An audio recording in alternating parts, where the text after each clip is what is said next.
Ya, pada malam hari ini kita akan meneruskan pembahasan kita. Jadi, kita akan membahas dari kitab Wahyu pasal yang ke-20 ya.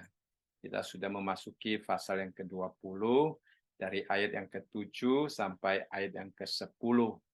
Jadi, kita melihat ini adalah bagian-bagian terakhir daripada kitab Wahyu. Kalau saudara-saudari masih ingat, saya pernah sharing tentang peta ini ya dari masa perjanjian lama dan kemudian kedatangan Tuhan Yesus yang pertama, kemudian kematian Tuhan Yesus di atas kayu salib untuk keselamatan kita, dan setelah itu mulailah gereja ya. Masa gereja merupakan satu masa yang cukup panjang. Kemudian ada masa pengangkatan ya. Gereja diangkat jadi orang-orang kudus di dalam perjanjian lama, dan gereja akan dibangkitkan bagi mereka yang mati, bagi yang masih hidup tubuhnya akan diubah, kemudian dibangkitkan, kemudian diangkat ya. Dan kita tahu di dalam masa sengsara besar 7 tahun itu akan mulai setelah gereja diangkat. Jadi setelah selesai masa sengsara besar, kita juga sudah membahas tentang kedatangan Tuhan Yesus kembali. Jadi ini kedatangan Tuhan Yesus hanya di angkasa untuk bertemu dengan orang Kristen pada waktu pengangkatan.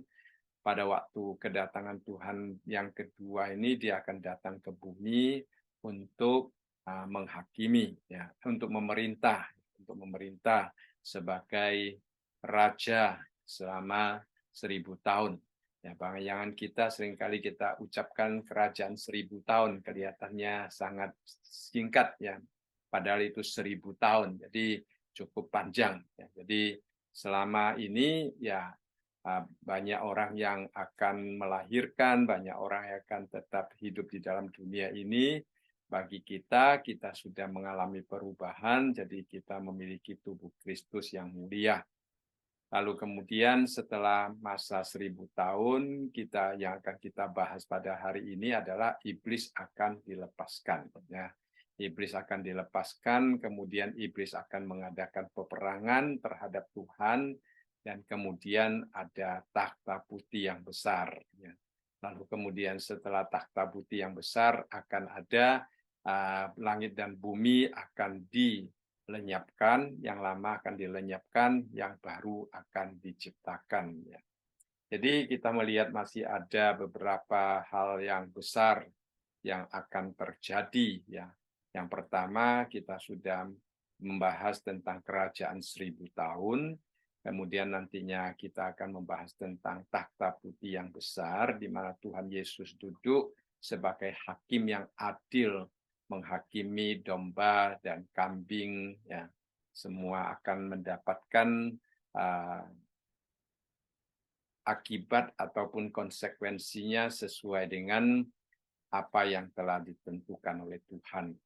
Kemudian kita melihat langit dan bumi yang akan dilenyapkan, dan kita akan melihat langit dan bumi yang baru. Jadi keempat kejadian ini masih akan terjadi. Ya, 1000 tahun sudah selesai, sudah memasuki akhir. Jadi selama pasal yang ke-20 ini, dari ayat yang pertama sampai ayat yang ke-10, ya kita sudah membahas tentang bagaimana iblis itu dirantai. Ya. Jadi dari ayat yang pertama sampai ayat yang ketiga, pada waktu permulaan kerajaan 1000 tahun, iblis dirantai, lalu kemudian dilemparkan ke dalam jurang maut. Bukan neraka, tetapi jurang maut. Dia sepertinya dipenjara di sana selama 1000 tahun. Ya. Selama 1000 tahun dia dipenjara di jurang maut.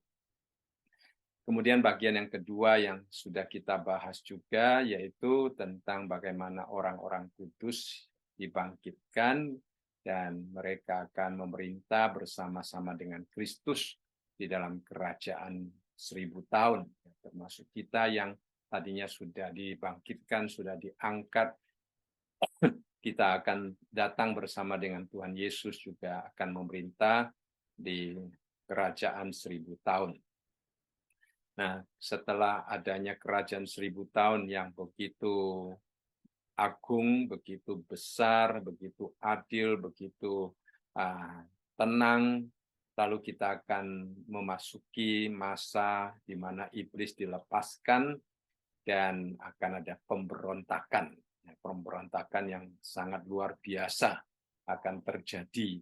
Nah, itu yang kita akan lihat pada malam hari ini. Ya, kita akan membaca dari ayat yang ke-7 sampai ayat yang ke-10. Di sini dikatakan, dan setelah masa 1000 tahun itu berakhir, iblis akan dilepaskan dari penjaranya, dan ia akan pergi menyesatkan bangsa-bangsa pada keempat penjuru bumi, yaitu Gog dan Magog, dan mengumpulkan mereka untuk berperang, dan jumlah mereka sama dengan banyaknya pasir di laut. Maka naiklah mereka ke seluruh dataran bumi, lalu mengepung perkemahan tentara orang-orang kudus dan kota yang dikasihi itu. Tetapi dari langit turunlah api menghanguskan mereka. Dan iblis yang menyesatkan mereka dilemparkan ke dalam lautan api dan belerang, yaitu tempat binatang dan nabi palsu itu. Dan mereka disiksa siang dan malam sampai selama-lamanya. Jadi di dalam jurang maut, iblis dipenjara selama 1000 tahun, di sini dikatakan selama-lamanya. Jadi kalau kita perhatikan, ya, jadi binatang yaitu antikristus dan nabi palsu itu merupakan penghuni pertama di dalam neraka. Kemudian baru ditambah dengan iblis. Ya. Mereka mau menyamari Tritunggalnya Allah, ada iblis, ada antikristus, ada nabi palsu, ya bertiga. Mereka ingin bersatu untuk melawan Allah, dan sekarang saatnya mereka akan dihukum. Jadi dari bagian ayat yang ke-7 sampai ayat yang ke-10, pertama-tama kita melihat di dalam ayat yang ke-7 membahas tentang musuh Allah. Kemudian kita melihat bagaimana mereka menyesatkan orang-orang, dan bagaimana iblis pergi menyesatkan orang-orang. Kemudian di dalam ayat yang ke-9 kita melihat penyerangan daripada musuh Tuhan. Kemudian di dalam ayat yang ke-9 bagian akhir sampai ayat yang ke-10 kita melihat hukuman Tuhan terhadap mereka, dan kita melihat bagaimana Tuhan mengakhiri akan pemberontakan mereka.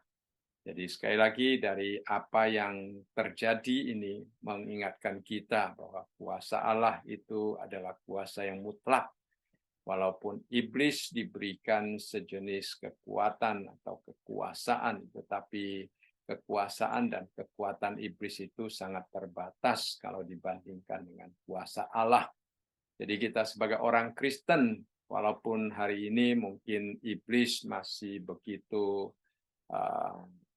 bertindak semau dia, ya, tetapi kita tidak perlu takut karena kita adalah anak-anak Tuhan, ya, anak-anak pemenang. Jadi kita akan menang bersama-sama dengan Tuhan. Jadi kita harus selalu ingat kita adalah anak Tuhan. Apapun yang dilakukan iblis, baik melalui politik yang sedang terjadi, baik melalui sistem ekonomi yang sedang terjadi, ataupun orang-orang yang jahat, ya, yang melakukan banyak kejahatan, bahkan berbagai macam masalah kebudayaan, ya, masalah-masalah sosial yang kita hadapi, kita tidak perlu takut, kita tidak perlu gentar, dan kita juga tidak perlu kecewa, apalagi putus asa, karena kita tahu kemenangan terakhir ada di tangan Tuhan. Ini hanya sementara, merupakan satu masa yang sangat bersifat sementara. Ya, jadi kita tidak perlu takut. Baik, kita melihat terlebih dahulu sang musuh Allah yang berusaha untuk melawan Allah. Dalam ayat yang ke-7 dikatakan, dan setelah masa 1000 tahun itu berakhir, iblis akan dilepaskan dari penjaranya. Jadi ini mencatat tentang masa 1000 tahun itu sudah berakhir. Jadi ayat yang pertama kita baru mulai melihat masa 1000 tahun itu mulai dibicarakan, ya berarti sangat tidak mendetail, ya sangat secara garis besar dan hanya beberapa ayat saja berbicara tentang masa 1000 tahun, ya. Nantinya setelah memasuki masa 1000 tahun kita akan melihat detailnya. Ya sekarang kita hanya diberitahu sangat minimum sekali. Jadi ayat yang ketujuh mengatakan bahwa masa 1000 tahun itu sudah berakhir, ya. Jadi sudah dipenuhi rencana Allah. Tuhan Yesus sudah memimpin selama 1000 tahun, memberikan kepada manusia satu bentuk pemerintahan yang adil, yang makmur, yang hanya maksud Allah yang terlaksana, sehingga manusia menikmati satu masa yang sungguh-sungguh luar biasa, ya, diberkati. Jadi setelah masa 1000 tahun dikatakan bahwa iblis dilepaskan. Nah, ada orang bertanya, mengapa iblis masih dilepaskan? Mengapa iblis tidak langsung dibuang ke dalam lautan api? Ya. Jadi kita melihat di dalam bagian ini, iblis dilepaskan hanya sebentar saja, kemudian dia dipindahkan ke tempat yang lain, di mana dikatakan sebagai lautan api, atau yang seringkali kita kenal sebagai neraka. Ya, jadi itu adalah iblis yang telah dilepaskan. Dan di dalam Wahyu pasal yang ke-19 ayat yang ke-20 dikatakan, maka tertangkaplah binatang itu dan bersama-sama dengan dia nabi palsu yang telah mengadakan tanda-tanda di depan matanya. Dan dengan demikian ia menyesatkan mereka yang telah menerima tanda dari binatang itu dan yang telah menyembah patungnya. Keduanya dilemparkan hidup-hidup ke dalam lautan api yang menyala-nyala oleh belerang. Jadi di sini dengan jelas dikatakan bahwa baik antikristus maupun nabi palsu mereka menyesatkan. Itu tugas iblis, ya. Itu pekerjaan iblis, ya, adalah menyesatkan. Iblis bereksis tujuannya hanya untuk menyesatkan orang. Menyesatkan artinya membawa orang pergi dari jalan Tuhan, jalan yang benar. Ya, di dalam ayat yang ketiga juga dikatakan bahwa iblis dilempar ke dalam jurang maut. Dikatakan lalu melemparkannya ke dalam jurang maut dan menutup jurang maut itu dan memeteraikannya di atasnya, supaya ia jangan lagi menyesatkan bangsa-bangsa sebelum berakhir masa 1000 tahun itu. Kemudian daripada itu ia akan dilepaskan untuk sedikit waktu lamanya. Jadi di sini juga dikatakan bahwa iblis tujuannya juga menyesatkan. Ya, tujuannya juga menyesatkan. Jadi nabi palsu dan antikristus menyesatkan banyak orang. Iblis pekerjaannya juga menyesatkan banyak orang. Ya, jadi kita melihat bahwa iblis dilepaskan lagi. Mengapa dia dilepaskan padahal dia itu musuh Allah dan menyesatkan? Ya. Nah, itu adalah bagian daripada rencana Allah yang kekal. Allah izinkan apapun yang akan terjadi. Seperti yang dikatakan di dalam ayat yang ke-8. Dan ia akan pergi menyesatkan bangsa-bangsa dari keempat penjuru bumi. Jadi kita melihat di sini nabi palsu dan antikristus itu dilemparkan hidup-hidup ke dalam lautan api yang menyala-nyala. Ingat ya, keduanya adalah manusia, ya. Baik nabi palsu maupun antikristus, kedua-duanya adalah manusia. Mereka dilemparkan hidup-hidup ke dalam lautan api yang menyala-nyala oleh belerang. Jadi mereka akan menderita selama-lamanya di sana. Jadi mereka menyesatkan orang. Lalu kemudian iblis ditangkap supaya tidak menyesatkan orang. Tetapi setelah iblis dilepaskan, di dalam ayat yang ke-8 mengatakan baru saja dia keluar daripada penjara. Sudah dipenjarakan selama 1000 tahun. Orang ada penafsir mengatakan selama 1000 tahun iblis tidak bertobat ya katanya. Kita tahu iblis tidak mungkin bertobat ya. Jadi ada seorang pendeta lain mengatakan jangan sekali-sekali berdoa bagi iblis supaya bertobat katanya. Lebih baik berdoa bagi manusia supaya bertobat katanya. Iblis tidak mungkin akan bertobat. Sudah 1000 tahun dipenjarakan, dia tetap tidak mempunyai perubahan sama sekali. Nah, memang itu sifatnya ya, dan pekerjaannya adalah menyesatkan. Ya. Jadi baru saja dikeluarkan setelah dipenjarakan 1000 tahun. Dia kembali untuk menyesatkan banyak orang. Ya, jadi itu adalah pekerjaannya iblis. Ya. Dia sama sekali tidak mempunyai satu kehidupan yang menyenangkan Tuhan. Apapun yang dilakukan adalah sesuatu yang jahat di mata Tuhan. Ya. Sifatnya sendiri adalah jahat, ya. Seperti juga pernah Tuhan Yesus katakan di dalam Yohanes pasal yang ke-8 ayat yang ke-44 pada waktu Tuhan Yesus berbicara dengan orang-orang Farisi. Ya, orang-orang Farisi mereka menganggap orang bapa mereka adalah Abraham, tetapi Tuhan Yesus berkata apa di dalam Yohanes pasal yang ke-8 44, Tuhan Yesus berkata, iblislah yang menjadi bapamu dan kamu ingin melakukan keinginan-keinginan bapamu. Ia adalah pembunuh manusia sejak semula dan tidak hidup dalam kebenaran. Sebab di dalam dia tidak ada kebenaran. Apabila ia berkata dusta, ia berkata atas kehendaknya sendiri, sebab ia adalah pendusta dan bapa segala dusta. Nah, inilah iblis ya. Jadi dia adalah pendusta, di dalamnya tidak ada kebenaran, dia adalah pembunuh manusia. Itulah yang dilakukan oleh iblis. Dia adalah bapa segala dusta. Dan di sini mengatakan dia yang pergi ke 4 penjuru bumi untuk menyesatkan banyak orang. Ya, jadi itulah keadaan yang kita akan hadapi di masa-masa terakhir daripada sejarah manusia setelah Tuhan mendirikan kerajaan 1000 tahun. Ada seorang penulis, dia berkata demikian, Allah menunjukkan melalui satu peristiwa terakhir ini, yaitu iblis dilepaskan lagi, lalu kemudian dia menyesatkan orang. Ya.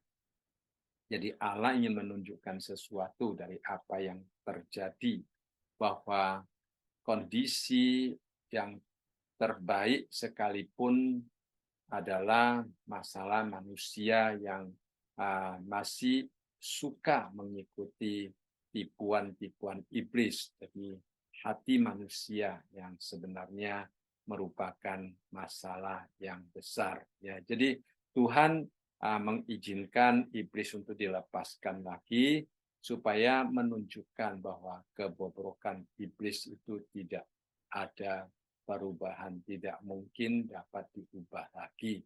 Dan dia katakan oleh karena itu Tuhan membuang iblis ke dalam api neraka yang kekal, itu menunjukkan sesuatu tindakan yang benar. Ya.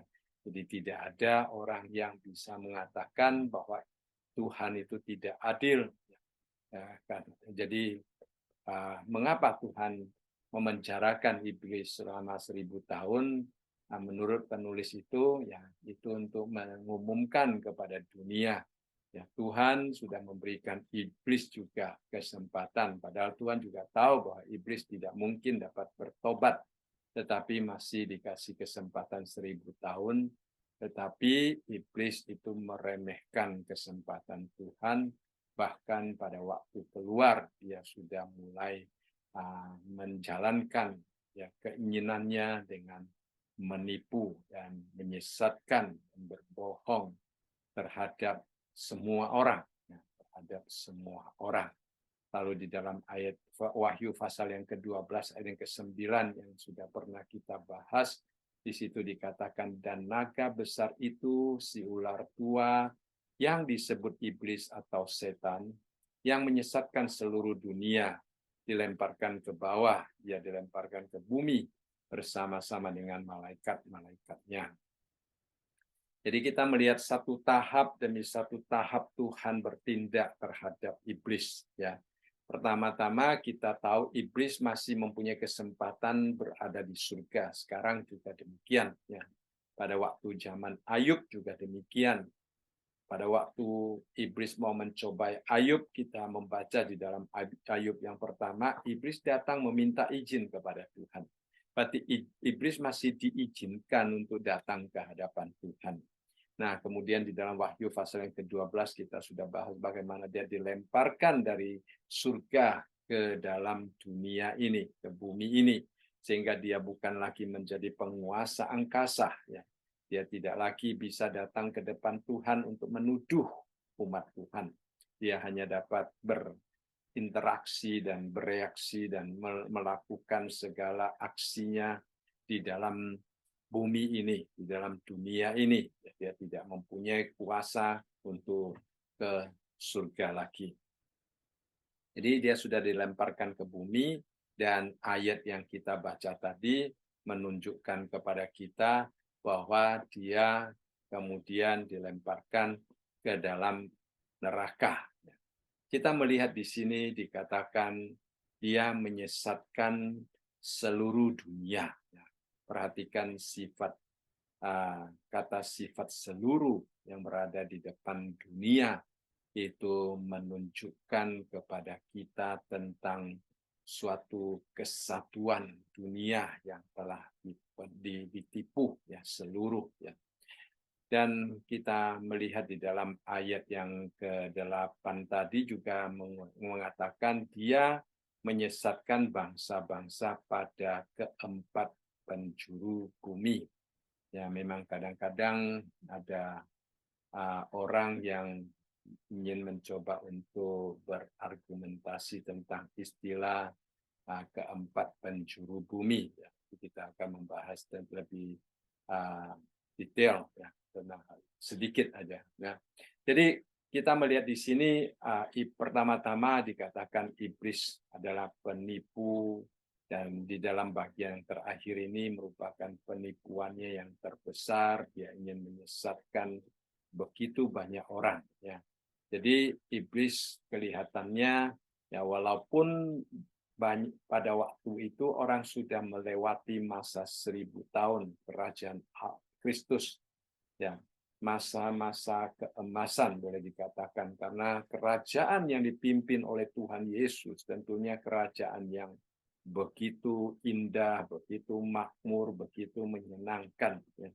Jadi mereka yang sudah melewati masa selama 1000 tahun ini sudah melihat bagaimana Kristus memerintah dengan benar, sudah melihat bagaimana keadaan suatu negara yang diperintah, ya, di bawah pemerintahan orang yang benar, ya, raja yang benar. Itu begitu menyenangkan.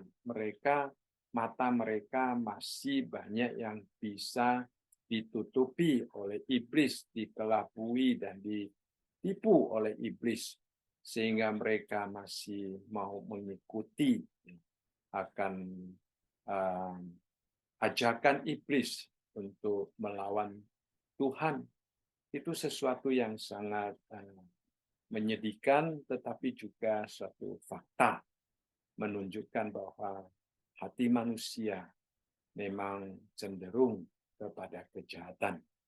Ya, hari ini ada orang yang belum tentu senang kalau negara mendapatkan seorang pemerintah, seorang presiden yang adil, atau para aparat negara itu adil. Banyak orang tidak senang. Banyak orang tidak senang.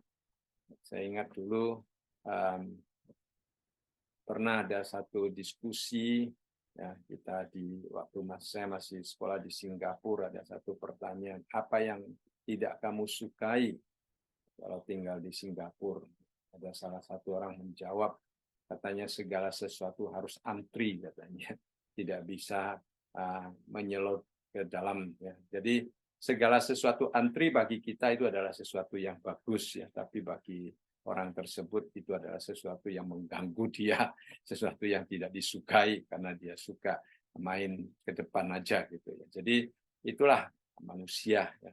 Ya, hatinya, kecenderungannya. Jadi kita melihat di sini ya begitu banyak orang yang mengikuti iblis itu. Banyaknya dikatakan seperti pasir di laut banyaknya.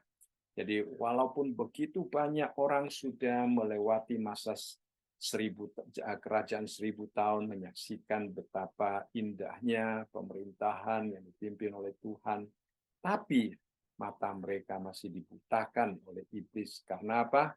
Karena memang hati mereka itu cenderung kepada hal-hal yang tidak baik, ya, hal-hal yang tidak baik. Nah, itulah sebabnya dikatakan di sini ya banyak orang yang mengikut dia. Dikatakan dia menyesatkan bangsa-bangsa pada keempat penjuru. Ya, memang istilah keempat penjuru itu adalah suatu bahasa fenomenologis ya. Ya, artinya menggunakan cara sudut pandang manusia untuk menjelaskan bumi ya. Kita tahu hari ini ya saya pernah berkhotbah di satu tempat, ada seorang jemaat bertanya kepada saya karena dia menerima banyak informasi dan dia kelihatannya percaya pada informasi-informasi yang mengatakan Galileo itu tidak mempunyai sumber yang jelas, tidak mempunyai dukungan yang jelas tentang teorinya. Dia masih percaya bahwa bumi itu datar. Ya, mungkin saudara-saudari juga pernah mendengar di antara orang Kristen ada sekelompok orang yang masih percaya bahwa bumi ini datar ya, karena Alkitab menggunakan istilah empat penjuru bumi ya. Jadi itu adalah satu hal yang ya bagi kita adalah sesuatu yang agak lucu ya, tetapi mereka mati-matian mencari data, membela akan konsep dan pandangan mereka. Padahal keempat penjuru ini merupakan suatu bahasa fenomenologis ya untuk hanya untuk memakai bahasa manusia ya, cara manusia memandang dunia ya, karena kita melihat ke depan ya kelihatannya rata ya dengan mata manusia. Jadi itulah yang sedikit tentang keempat penjuru bumi. Memang banyak Alkitab yang menunjukkan begitu, misalnya dari terbitnya matahari sampai terbenamnya matahari, terpujilah nama Tuhan. Jadi seolah-olah ada tempat yang ujung dan tempat yang Jadi kalau kita percaya bundar itu bagi mereka sesuatu yang mereka tidak bisa menerima. Ya. Jadi itulah, saudara sekalian, keadaan manusia. Baik, yang kedua yang kita lihat di sini adalah dikatakan bahwa tempat mereka berperang, mereka mengumpulkan orang-orang ke satu tempat yang bernama Gog dan Magog, ya, Gog dan Magog. Jadi ada banyak penafsir mereka menghubungkan istilah Gog dan Magog ini di dalam Gog dan Magog yang ada di dalam Yehezkiel pasal yang ke-38 dan ke-39. Tetapi juga ada sebagian penafsir merasa dua hal ini berbeda. Ya. Karena apa? Karena apa yang dinubuatkan di dalam Yehezkiel itu menunjukkan mereka datangnya dari utara. Padahal di dalam Wahyu pasal yang ke-20 mengatakan mereka datang dari keempat penjuru bumi, ya, jadi segala pelosok bumi.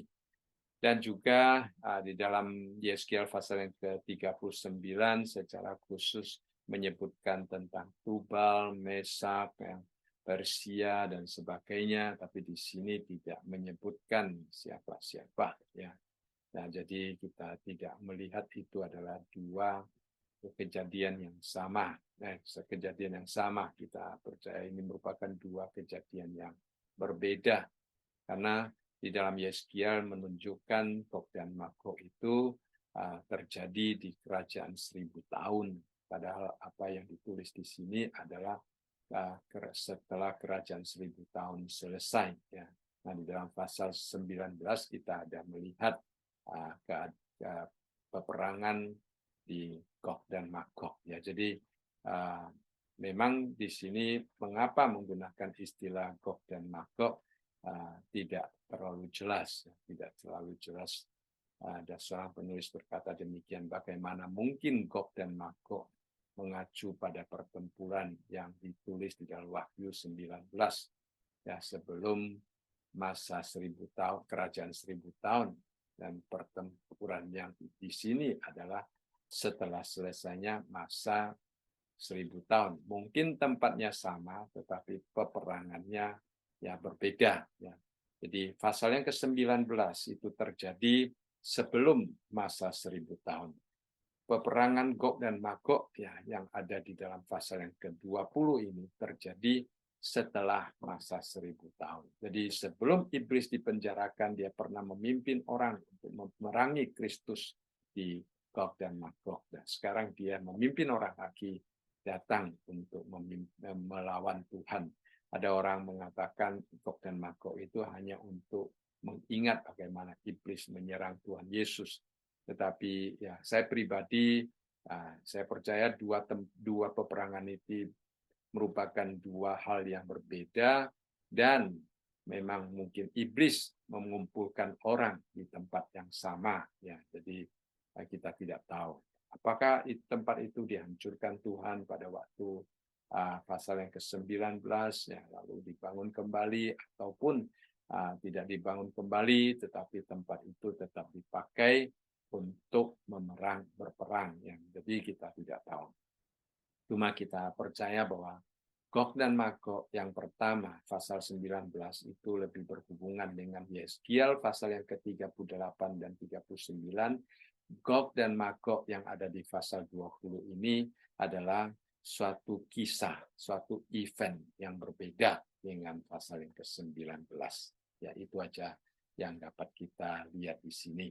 Kemudian dikatakan dan mengumpulkan mereka, tujuannya adalah untuk berperang, untuk berperang.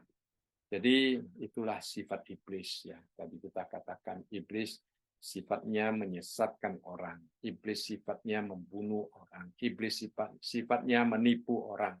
Ya, lalu di sini kita melihat iblis sifatnya melawan Tuhan. Ya, dia selalu ingin melawan Tuhan. Apapun yang Tuhan katakan, dia selalu melawan. Ya, kadang-kadang di dalam hidup kita bertemu dengan orang yang memiliki sifat yang dimiliki oleh iblis. Apapun yang kita lakukan, apapun yang kita bangun, dia berusaha untuk menghancurkannya.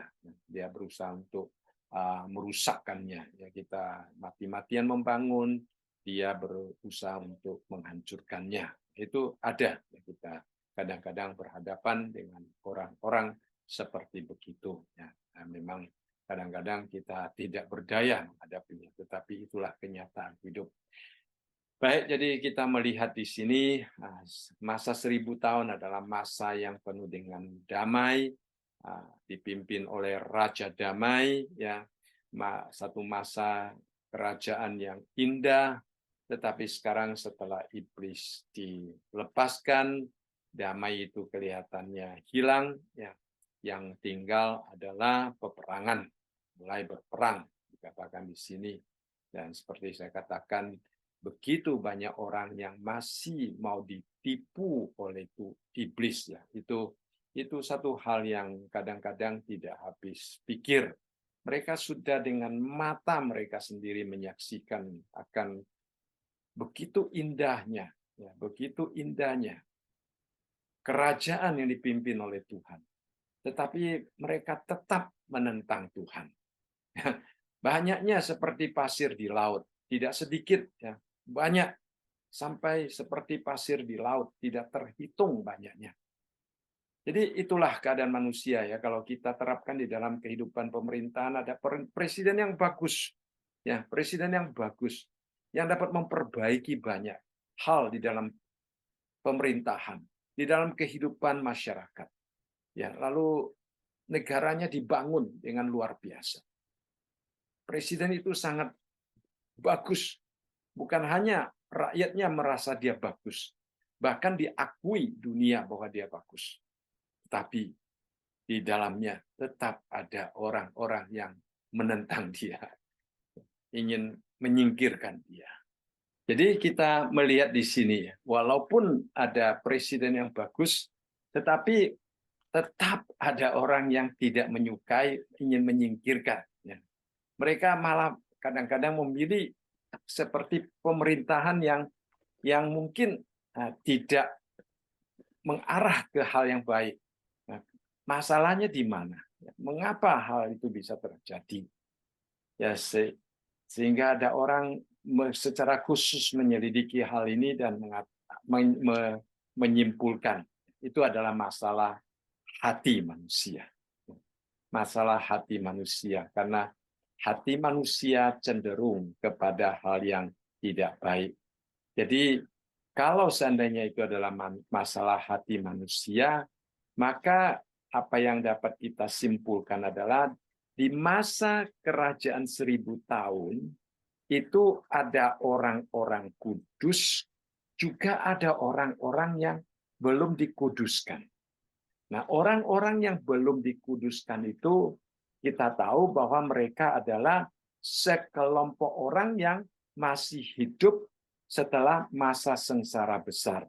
Mereka adalah orang-orang yang masih hidup belum mengalami kematian ya, pada waktu Tuhan mulai memerintah.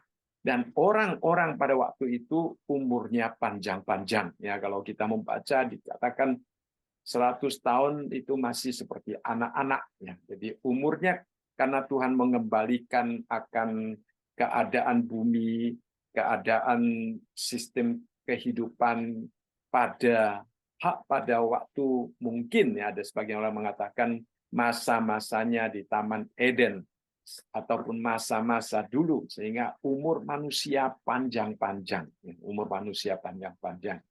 Jadi mereka mempunyai anak, lalu kemudian melahirkan anak. Jadi orang-orang yang masih belum mengalami kematian, mereka hatinya masih belum 100% itu diarahkan kepada Tuhan Yesus, karena sifat dosa masih ada, sehingga tidak mempunyai kecenderungan untuk memihak kepada kebenaran. Ya, itu sehingga kita melihat jumlahnya banyaknya seperti pasir di laut.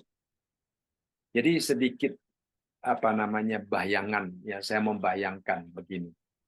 Di dalam kerajaan 1000 tahun ada orang-orang kudus yang dari gereja.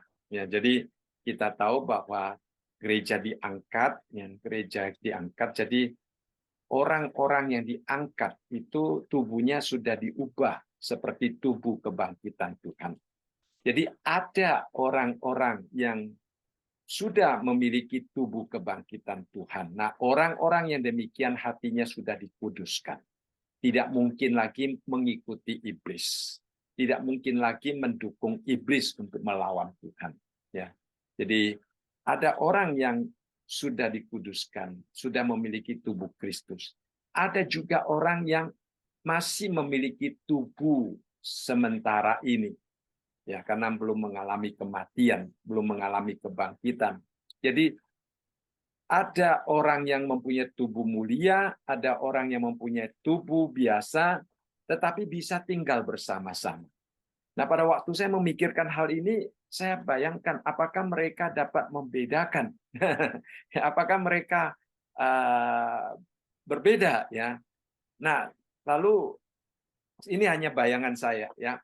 Lalu saya pikir mungkin mereka tidak bisa membedakan karena seperti Tuhan Yesus pada waktu berada di tengah-tengah murid-muridnya, dia makan bersama dengan murid-muridnya. Ya, murid-muridnya seolah-olah tidak bisa, dia tahu itu Tuhan Yesus, tetapi tidak bisa mengetahui bahwa Tuhan Yesus itu memiliki tubuh kebangkitan. Ya, jadi sepertinya mereka waktu itu masih bingung kalau Tuhan Yesus tidak menjelaskan. Jadi tubuh kebangkitan Kristus itu bisa bereksis dan bersama-sama dengan murid-murid yang pada waktu itu masih berada di dalam tubuh yang bersifat sementara. Cuma tubuh kebangkitan Tuhan Yesus kita tahu tidak lagi dibatasi oleh ruang dan waktu. Ya, jadi waktu itu kita melihat di dalam kerajaan 1000 tahun pun ada yang kita ini sebagai gereja yang sudah tubuhnya diubah, dibangkitkan, yang diberikan tubuh Kristus yang mulia itu, kita waktu itu juga akan bersama-sama dengan mereka yang tubuhnya belum mengalami perubahan. Ya, jadi itulah keadaan 1000 tahun dan dikatakan di sini ada banyak orang yang masih belum mengalami perubahan sehingga mereka masih hidup melawan melawan Tuhan. Mereka masih tidak ingin mengikuti Tuhan, mereka tidak menikmati akan kerajaan yang Tuhan dirikan sehingga mereka mengikuti iblis untuk melawan Tuhan. Nah, di dalam pasal yang ke-8 ayat yang ke-21 juga dikatakan di Kejadian ya, ketika Tuhan mencium persembahan yang harum itu, berfirmanlah Tuhan dalam hatinya, aku takkan mengutuk bumi ini lagi, karena manusia sekalipun yang ditimbulkan hatinya adalah jahat dari sejak kecilnya, dan aku takkan membinasakan lagi segala yang hidup seperti yang telah kulakukan. Jadi Tuhan sendiri juga tahu bahwa apa yang terkandung di dalam hati manusia, ya hati yang dapat ditimbulkan oleh hati manusia sejak dari kecilnya adalah suatu kejahatan. Itulah situasi manusia, ya. Jadi pada waktu iblis dilepaskan, pada waktu iblis menyesatkan, pada waktu iblis menipu mereka, pada waktu iblis datang dengan kata-kata yang mereka inginkan, mereka gampang untuk dibawa. Ya, karena apa? Karena hati manusia memang jahat, ya, lahir di dalam kejahatan karena di dalam dosa. Ya, ingat, mereka yang masih belum mati, mereka masih mempunyai sifat dosa. Cuma kita yang sudah dibangkitkan, kita tidak lagi mempunyai sifat dosa karena kita sudah dikuduskan di hadapan Allah. Jadi hati kita sudah tidak lagi demikian. Di dalam Mazmur, Daud juga berdoa pada waktu dia mengaku dosa. Dia mengatakan, sesungguhnya dalam kesalahan aku diperanakan, dalam dosa aku dikandung ibuku. Yeremia pasal yang ke-17 juga mengatakan, betapa liciknya hati, lebih licik daripada segala sesuatu. Hatinya sudah membatu, siapa yang dapat mengetahuinya. Jadi itulah keadaan hati manusia. Yakobus juga pernah berkata demikian, ya, dari manakah datangnya sengketa dan pertengkaran di antara kamu? Bukankah datangnya dari hawa nafsumu yang saling berjuang di dalam tubuhmu? Kamu menginginkan sesuatu tetapi kamu tidak memperolehnya, lalu kamu membunuh, kamu iri hati, tetapi kamu tidak mencapai tujuanmu, lalu kamu bertengkar dan kamu berkelahi. Kamu tidak memperoleh apa-apa karena kamu tidak berdoa. Jadi dikatakan, atau kamu berdoa juga tetapi kamu tidak menerima apa-apa karena kamu salah berdoa, ya. Lalu kemudian dikatakan, sebab yang kamu minta itu hendak kamu habiskan untuk memuaskan hawa nafsumu. Jadi itulah keadaan manusia, ya, keadaan manusia. Sehingga tidak heran ya, kita melihat pada waktu iblis datang untuk menipu, untuk menyesatkan, ya, ada begitu banyak manusia yang mau mengikuti iblis. Ya. Begitu banyak manusia yang mau mengikuti iblis. Mengapa? Karena memang hati manusia itu cenderung kepada yang jahat.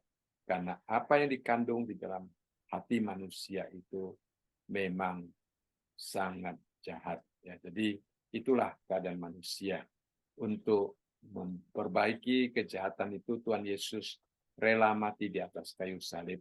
Tetapi tetap ada begitu banyak orang yang tidak mau menerima akan pengorbanan Tuhan Yesus, sehingga mereka tetap mengizinkan iblis yang bekerja terus di dalam hidup mereka. Dan keadaan hati manusia ini tidak dapat diselesaikan dengan masalah uang, tidak dapat diselesaikan dengan masalah pendidikan, keadaan manusia itu hanya dapat diselesaikan oleh Tuhan.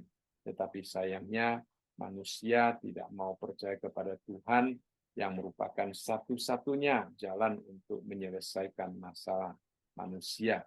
Nah, itulah sebabnya kita melihat pada waktu iblis datang kembali, ada begitu banyak orang yang mau mengikut dia. Ya, jadi itulah situasi manusia. Itulah situasi manusia. Jadi yang dapat kita lakukan mungkin hanya berdoa, minta kemurahan Tuhan. Nah, yang tadi saya katakan tidak dapat diselesaikan dengan masalah dengan uang atau dengan pendidikan, yang dapat diselesaikan adalah pembaharuan. Ya, Tuhan memberikan hidup yang baru melalui dilahirkan kembali.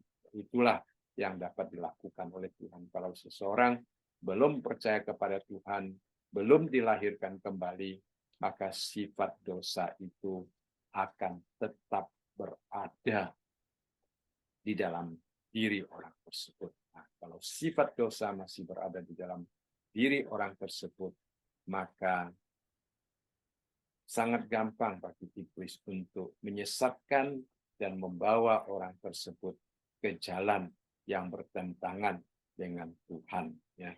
Nah, setelah kita dilahirkan kembali, kita diberikan kodrat yang baru, yaitu kodrat ilahi. Ya. Jadi kalau kita sudah memiliki kodrat ilahi, ya, maka kita akan baru dapat luput dari hawa nafsu duniawi yang membinasakan dunia. Ya.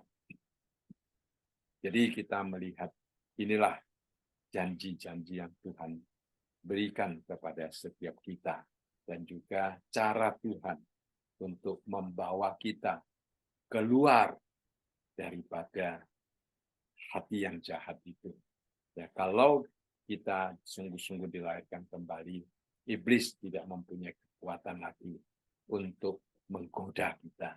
Iblis tidak mempunyai kekuatan lagi untuk menyesatkan kita, karena kita akan memiliki sesuatu yang berbeda, yang ada dari dalam. Ya. Kita melihat manusia selalu berusaha dari luar, ya.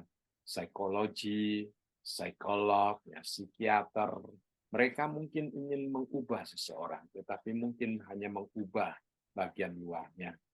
Tetapi Tuhan mengubah dari esensi manusia itu sendiri, dari hati manusia itu sendiri, dari kodrat manusia itu sendiri. Ya. Itulah yang akan kita hadapi di dalam kerajaan 1000 tahun. Ada sebagian orang yang hanya kelihatannya mengikut Tuhan Yesus, tetapi pada waktu iblis datang, mereka dengan sangat cepat kembali kepada iblis, karena kodratnya itu belum diubah. Karena mereka belum menerima Tuhan Yesus sepenuhnya, sehingga belum mengalami kelahiran baru, dan mereka gampang disesatkan oleh iblis, dan kemudian mereka gampang dipimpin oleh iblis untuk berperang melawan Tuhan. Ya. Jadi ini bukan berarti iblis sangat berkuasa, atau iblis dapat mengubah hati manusia, atau iblis dapat mengontrol hati manusia. Ya. Tidak, cuma memang hati manusia itu sendiri yang sejak Adam dan Hawa jatuh di dalam dosa, mempunyai sifat dosa, itu cenderung kepada yang jahat. Sehingga dengan adanya stimulasi daripada iblis yang menarik mereka, akhirnya mereka mengikuti iblis. Ya, jadi bibit kejahatan itu memang ada di dalam hati manusia. Nah, selama masa 1000 tahun, karena iblis dikurung, karena tidak ada yang memancing akan kejahatan yang ada di dalam hati manusia, manusia tidak melawan Tuhan. Manusia sepertinya menikmati akan masa 1000 tahun dipimpin oleh Tuhan.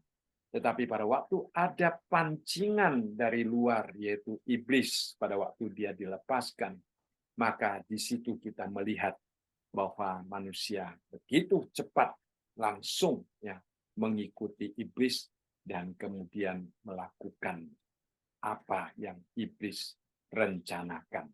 yaitu melawan Tuhan. Jadi kita melihat masalah yang sebenarnya bukan karena iblis dilepaskan, masalah yang sebenarnya adalah hati manusia belum kembali kepada Tuhan, belum memiliki kodrat ilahi. Jadi itulah yang menjadi masalah yang terbesar di dalam diri manusia. Ya, seperti pada waktu orang-orang Farisi marah melihat Tuhan Yesus makan pada hari Sabat, ya. Tuhan Yesus juga mengatakan apa yang keluar dari seseorang itulah yang menajiskan. Ya, sebab dari dalam, yaitu dari hati orang, timbul segala pikiran yang jahat. Ya, itulah yang Tuhan Yesus katakan. Ya. Di hati kalau belum dibersihkan, itu akan timbul pikiran yang jahat. Tetapi karena selama masa 1000 tahun, kerajaan 1000 tahun tidak ada yang memancing, tidak ada stimulasi daripada iblis, maka kelihatannya mereka baik-baik saja. Ya, kelihatannya mereka baik-baik saja. Tetapi pada waktu iblis dilepaskan, langsung kita melihat adanya pemberontakan besar-besaran. Ya, itu manusia.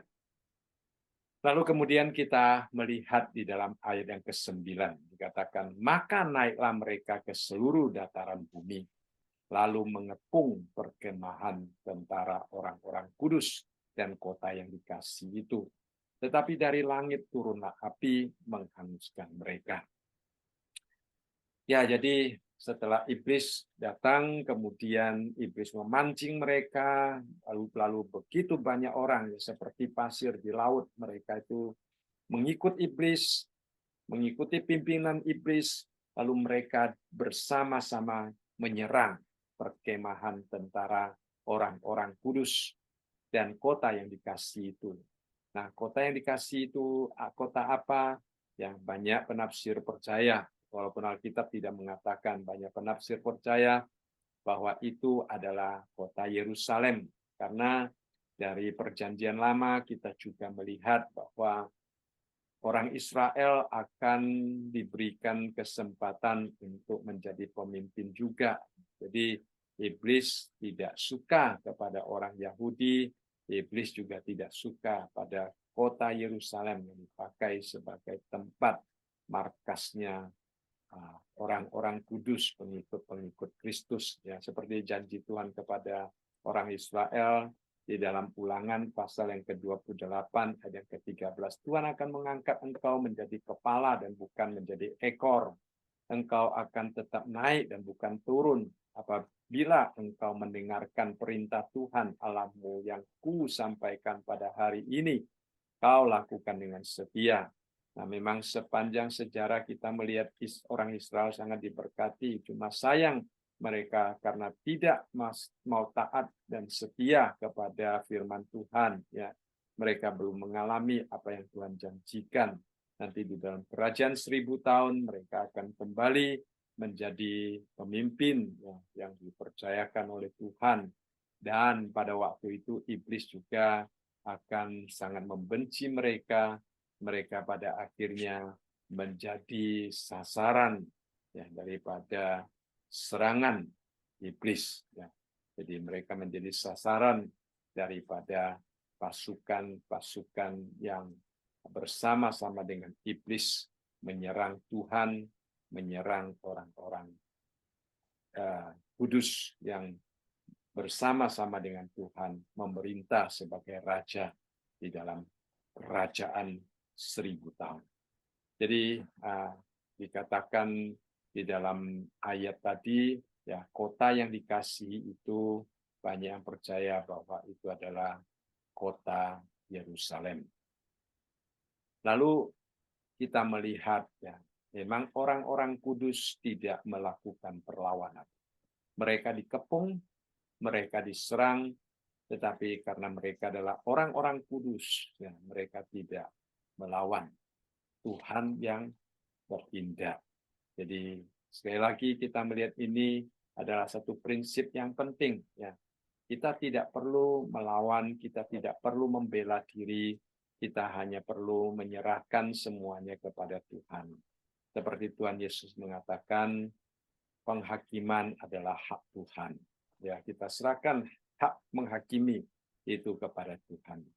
Ya, kita jalankan apa yang Tuhan ingin kita jalankan. Orang-orang kudus di sini juga demikian. Walaupun mereka dikepung, mereka juga tidak perlu takut dikepung, karena mereka juga akan dipelihara oleh Tuhan. Ya. Dan di sini dikatakan Tuhan sendiri yang bertindak. Dari langit turunlah api, yang menurunkan jelas bukan manusia. Ya. Tidak ada seorang pun yang dapat menurunkan api dari langit untuk menghanguskan mereka. Ya. Yang dapat menurunkan api dari langit itu adalah Tuhan sendiri. Ya, Tuhanlah yang menurunkan api itu untuk menghanguskan mereka. Jadi kita melihat di sini satu penghukuman Tuhan, ya, mengingatkan kita akan keadaan Sodom dan Gomora. Ya, api turun dari surga, ya. Jadi yang melahap mereka semua. Jadi keadaan Sodom dan Gomora pada waktu itu sangat menyesalkan Tuhan, sehingga Tuhan menghukum Sodom dan Gomora dengan api yang turun dari surga. Di sini kita melihat juga keadaan orang-orang yang dipimpin oleh iblis untuk melawan Tuhan. Tuhan juga menurunkan api dari surga untuk menghanguskan mereka. Ya. Lalu di dalam ayat yang ke-10 kita melihat, dan iblis yang menyesatkan mereka dilemparkan ke dalam lautan api dan belerang, yaitu tempat binatang dan nabi palsu itu, dan mereka disiksa siang malam, ya, tanpa berhenti, sampai selama-lamanya. Kita melihat di sini bahwa selama 1000 tahun binatang atau antikristus dan nabi palsu itu tetap berada di situ sampai setelah masa 1000 tahun selesai. Iblis ditangkap lagi, kemudian dibuang ke dalam api dan belerang, ya, lautan api dan belerang. Ya, disinilah bukan selama 1000 tahun lagi, di sini adalah untuk selama-lamanya. Jadi kita melihat di sini iblis akan dihukum. Ya, ini adalah penggenapan apa yang Tuhan janjikan kepada Adam dan Hawa, ya, khususnya kepada Hawa. Tuhan Allah di dalam Kejadian pasal yang ketiga ayat yang ke-15 mengatakan, aku akan mengadakan permusuhan antara engkau dan perempuan ini, antara keturunanmu dan keturunannya. Keturunannya akan meremukkan kepalamu dan engkau akan meremukkan tumitnya. Tuhan Yesus sudah diremukkan di atas kayu salib, tetapi mereka tidak tahu bahwa justru kematian Tuhan Yesus itu mendatangkan keselamatan. Dan sekarang untuk terakhir kalinya, ya, iblis kepalanya diremukkan. Ya, dia dikalahkan secara total dan kemudian dia dibuang ke dalam neraka yang kekal selama-lamanya. Ya. Jadi kita percaya bahwa Tuhan akan memelihara umat-Nya. Ya, ini Kejadian pasal yang ketiga ayat ke-15. Ya. Jadi itulah janji yang Tuhan berikan kepada Hawa, itu sudah tergenapi. Hawa digagalkan, Hawa kalah di dalam peperangan melawan iblis, tetapi Tuhan Yesus, dia menghancurkan segala siasat iblis, baik pada waktu iblis mencobai Tuhan Yesus, pada waktu iblis berusaha untuk menghalangi Tuhan Yesus naik ke atas kayu salib, sampai yang terakhir kali iblis dihancurkan. Ya. Dan juga kita melihat di dalam Roma pasal yang ke-16 ayat yang ke-20, di dalam doa Paulus dikatakan, semoga Allah sumber damai sejahtera segera akan menghancurkan iblis di bawah kakimu, karena karunia Yesus Tuhan kita menyertai kamu. Ya. Jadi inilah doa yang disampaikan oleh Paulus kemudian digenapi di dalam masa peperangan antara Tuhan Yesus dengan iblis di Yerusalem, dan iblis dihancurkan secara total. Ya. Jadi sebagai kesimpulannya kita kembali melihat apa yang sudah kita pelajari, ya kita melihat bagaimana masa sengsara besar iblis itu sepertinya begitu melakukan apa maunya dia. Ya. Nah, sehari ini kita belum memasuki masa sengsara besar, kita juga melihat iblis sangat kelihatannya berkuasa. Ya. Banyak hal-hal kejahatan itu kelihatannya lebih kuat daripada kebaikan. Tetapi kita jangan kecewa, putus asa, karena kita percaya kuasa iblis hanya bersifat sementara. Ya. Satu saat nanti, pada waktu Tuhan datang kembali mendirikan kerajaan 1000 tahun, kita baru melihat bagaimana iblis sungguh-sungguh disingkirkan. Dan setelah peperangan terakhir iblis melawan Tuhan, ya, setelah kerajaan 1000 tahun dia dilepaskan, di situ kita akan melihat bagaimana iblis dibuang. Ya, jadi di sini ada langit dan bumi yang baru untuk orang-orang kudus yang percaya kepada Tuhan.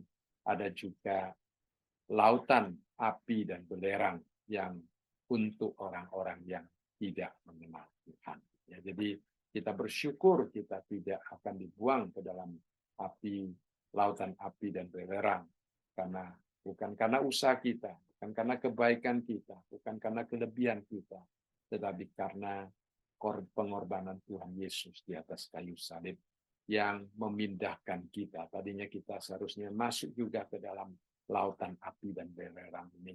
Tetapi karena pengorbanan Tuhan Yesus memindahkan kita dari negara kerajaan kegelapan kepada kerajaan terang Tuhan. Nah, kita dapat memasuki langit dan bumi yang baru. Jadi kita bersyukur melihat bagaimana Tuhan begitu mencintai kita. Dan kita akan nanti minggu depan membahas tentang takhta yang putih dan besar. Kita akan melihat bagaimana penghakiman yang terakhir, penghakiman yang adil yang akan dilakukan oleh Tuhan terhadap umat manusia di dalam dunia ini. Baik, saya rasa malam ini kita belajar sampai di sini.